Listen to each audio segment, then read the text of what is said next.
capítulo começa em outubro de 1971, em uma base no Camboja. Um avião se aproximava. O avião estava prestes a pousar na base militar, quando de repente ele é bombardeado em pleno ar, surpreendendo a todos os militares. Mas para piorar, o avião cai justamente na base dos caras. E um pouco mais afastado dali, um pelotão assistia à queda do avião. Entre eles estava Steve Goldwyn. Ele nos contava por meio de seu monólogo que faltavam mais 39 dias e finalmente estará a bordo do Pássaro da Liberdade e deixar o Vietnã para sempre. E ele sonhava com isso, voltar para casa, tomar aquela gelada, ficar numa boa. Ele diz que não quer se alistar novamente, não quer se tornar um viciado em batalhas como muitos por aí, os viciados da adrenalina de matança. E ele afirma que não vai se apaixonar pela guerra, assim como seu capitão Frank Castle. Frank Castle é o melhor de todos os oficiais, e também, é claro, sua garantia de sobrevivência.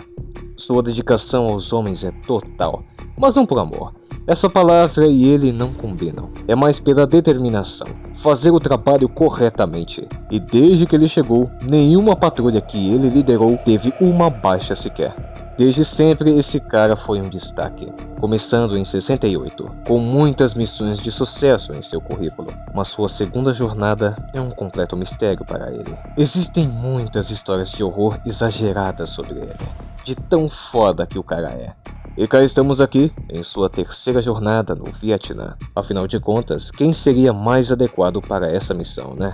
E todo esse pesadelo já estava acabando. A América vai sair logo. E é uma pena, porque o capitão tá ficando sem a guerra. E com um sinal, o capitão Castle fazia com que todos parassem. Ele tinha detectado alguma coisa. Eram vietnamitas. E você sabe o que acontece quando se encontra com um vietnamita?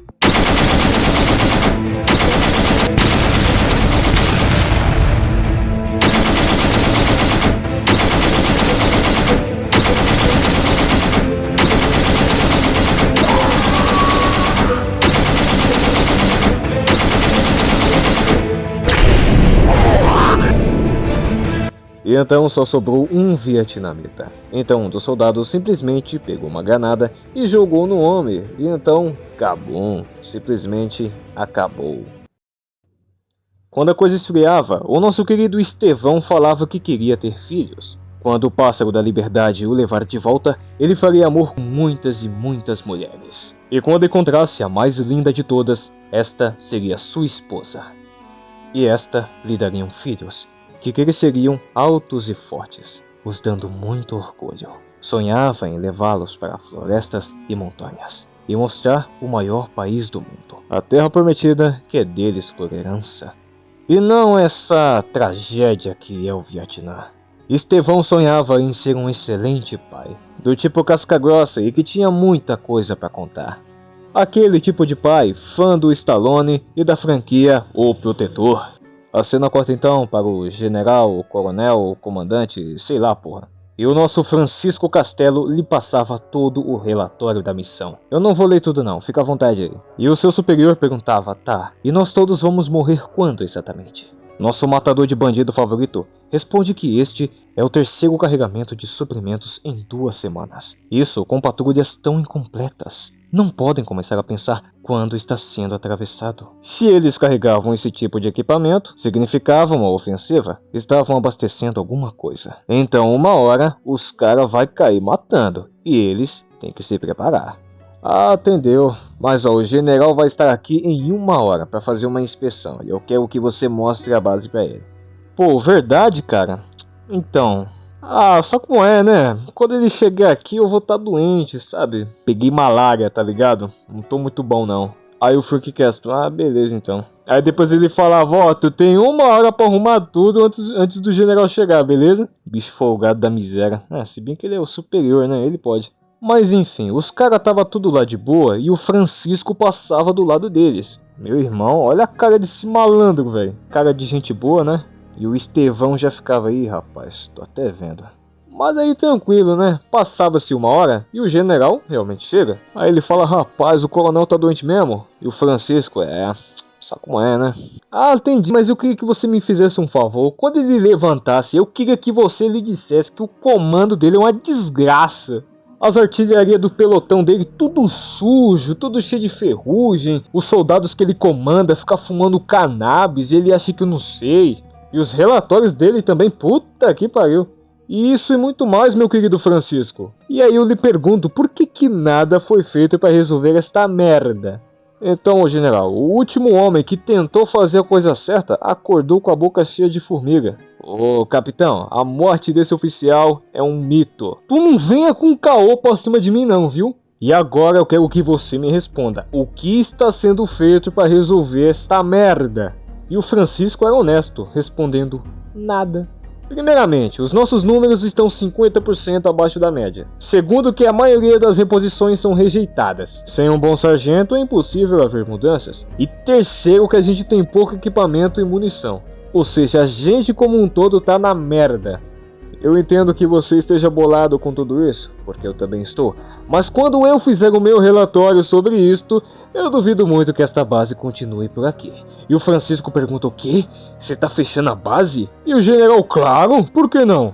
Todo o resto dos americanos foram embora pra casa. Só tem a gente aqui. Somos os únicos de olho aqui no Camboja. Quem vai ficar de olho no inimigo? Se ninguém vai estar aqui, eles vão voltar com força.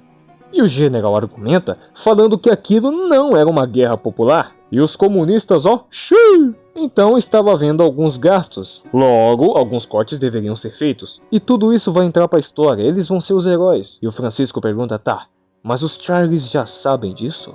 E o general responde: isso aí não vai ser mais problema meu, se você e toda essa ralé vazarem daqui. E se você não gostar, tu tá fora do exército também. E complementava, dizendo que o mais perto que ele vai chegar de ver os seus inimigos vai ser na televisão. Em seguida, o dispensava. Entretanto, Francisco continua a tentar convencê-lo, dizendo: general, mas eu posso lhe apresentar provas e evidências incontestáveis que a nossa base deve permanecer aberta. Mas o general era firme, falando: Francisco, não brinca comigo não, Francisco. Aí o Frank Castle responde: beleza, mas amanhã você vai precisar de mim. E com essas palavras, o nosso Francisco Castelo consegue convencer o general a dar uma olhadinha em uma coisinha. E que era melhor ele ir até o topo pra ver essa paradinha. De tanto encher o saco, ele conseguiu convencer o general. Aí, né, depois de andar um tequinho, ele finalmente chega. aí beleza, ele perguntava: e aí, o que tem de tão legal aqui? Aí tranquilo, o corpo do general era levado, né? Aí quando os caras vazavam, um dos soldados falava assim: nossa, mano, esse general é burro, hein, mano? Não sabe ler uma placa? E aí o nosso querido Estevão tava olhando pra alguma coisa e era questionado. Ele olhava para o nosso querido Francisco e se perguntava o que ele estava pensando. E o outro soldado respondia: ah, deve estar pensando de sempre. Amanhã é outro dia. Mas não para algum filho da mãe. E cortava justamente para ele. Ele havia salvado sua guerra de uma execução. Mas o que o general disse era verdade. Tudo aquilo estava chegando ao fim. E ele ama isso. Não é questão de fazer o certo, lutar contra o inimigo para se defender. Não era bem assim.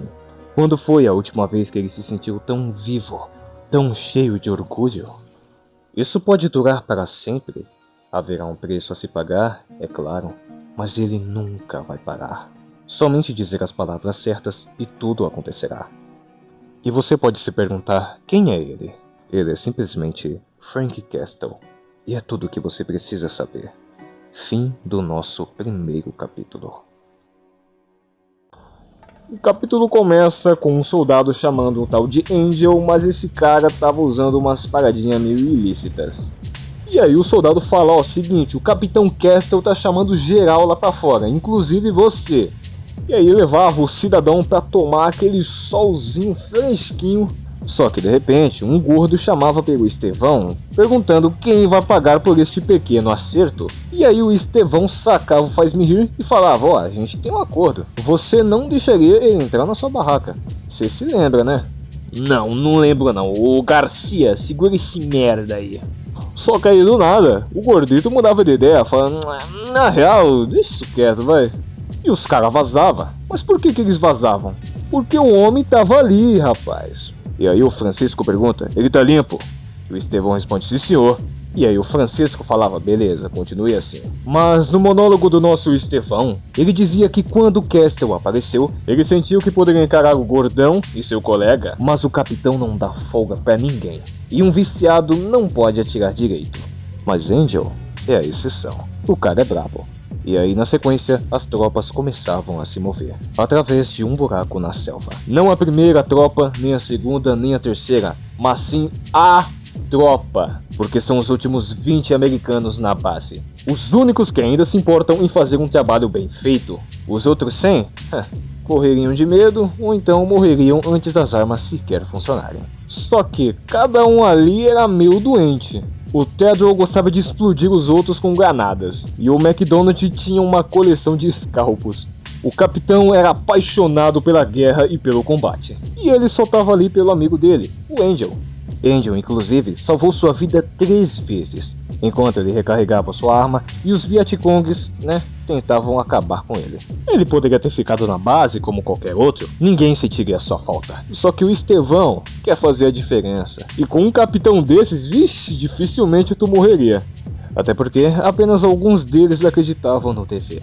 A maioria ali só estava por problemas, pelas histórias de horror e tudo mais. O que ele queria dizer é que pensamentos americanos ali no Vietnã eram como peças de vidro. Enquanto isso, as horas passam e passam. Estevão dizia que o Capitão Castle tinha uma forte convicção que os vietnamitas estavam se preparando, talvez para uma emboscada, um ataque surpresa, e que se eles não agissem primeiro, estariam ferrados. E aí de repente, opa, um deles era baleado, justamente o Tedrow, o cara que gostava de explodir as pessoas. O médico chegava o mais rápido possível, enquanto todo mundo ficava de olho. Entretanto, o médico também era atingido. Então os cabas começavam a atirar freneticamente, meu parceiro. E aí, rapaz, tava uma confusão desgramada. Os cabas tava começando a ser tudo abatido. Mas quem chegava para resolver a situação era ele, o homem que pegava a M60 de um dos seus soldados e mete bala nos safados, rapaz.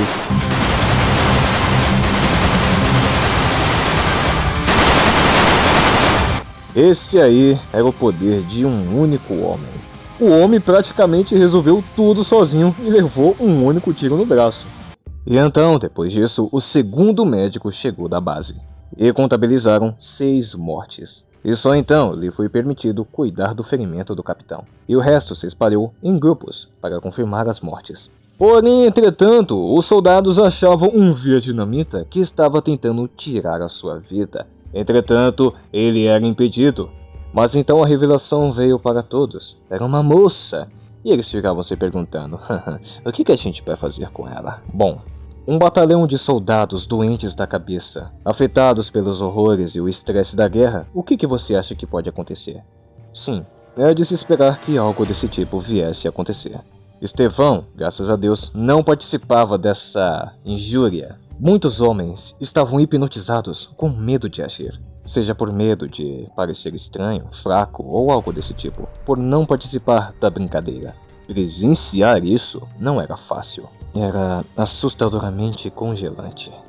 Alguém chegava bem na hora que um dos homens estudava a mulher e pedia para esperar pela sua vez. Era o nosso Frank Castle, que dava um fim rápido e indolor à mulher, poupando-a de mais sofrimento, acabando com a diversão desses maníacos e dizendo que estavam ali somente para eliminar os inimigos. E somente isso.